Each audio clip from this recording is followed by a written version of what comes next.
F'Lulju li għadda l-Eżekuttiv Nazzjonalista kien l-ewwel ikkundanna lid-deputat Franco De Bono talli kien ivvota favur mozzjoni ta' sfiduċja kontra l-eks Ministru Carmine Sudbonici u ftit jiem wara ddeċida li De Bono ma jitħallix ikun kandidat fl-elezzjoni ġenerali li ġejja. Waqt konferenza tal-ħabbarijiet il-ġimgħa filgħodu fid-Dar Ċentrali, is-Segretarju Ġenerali Nazzjonalista Paolo Borciolofir intalab jgħid x'inhi l-pożizzjoni tal-Partit Nazzjonalista llum 3 xhur wara dwar De Bono. Il-pożizzjoni tal-Partit Nazzjonalista kienet għadha u tibqa' waħda ċara dwar il-pożizzjoni li ħa il-Partit Nazzjonalista l-Eżekuttiv tal-Partit Nazzjonalista f'Lulju illi għadda. One News talab il-Borciolofir jispjega wkoll x'inhi il-pożizzjoni ta' Richard Kakia Caruana u ta' Austin Gatt fil-Partit Nazzjonalista.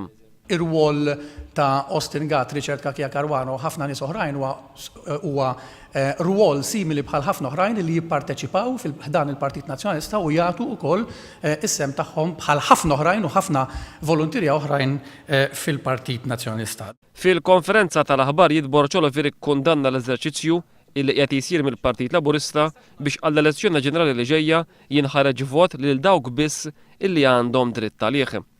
Spikkaw in-numru ta' mistoqsijiet mill-ġurnalisti dwar għal xiex il-Gvern ma jbiddilx il-liġi elettorali biex jiġu indirizzati l-abbużi illi jista' jkun hemm. Paolo Borciolofir beda jwieġeb biss illi hemm differenza bejn il-punt legali illi kienu qegħdin qajmu l-ġurnalisti u l-punt politiku li skont huwa kien qed isir minnu. Minkejja dan il-ġurnalisti baqgħu jinsistu illi ma jistgħux jifhmu għaliex il-Gvern baqa' qatt ma biddel il-liġi. Imma allura la din il-problema tar-rikors qed toħloq daqshekk inkonvenjent lil ħafna nies kif qed tgħidu x'żamm lill-Partit Nazzjonalista fil-Gvern milli jressaq xi tip ta' mozzjoni biex tinbidel fil-Parlament. Aħna maħniex qegħdin ngħid, nerġa' ngħid li hemm il-kuntest legali u hemm il-kuntest politiku. Fi stqarrija l-Partit Laburista qal li jinsab lest jipparteċipa f'diskussjoni strutturata għal tibdil fil-liġi elettorali, iżda bl-istess mod huwa kommess illi jara illi il-liġi elettorali li għandu l-pajjiż illum tiġi osservata. Il-Partit Laburista qal li Gonzi PN qed jikkritikah talli qed jaħdem biex jitħares il-liġi.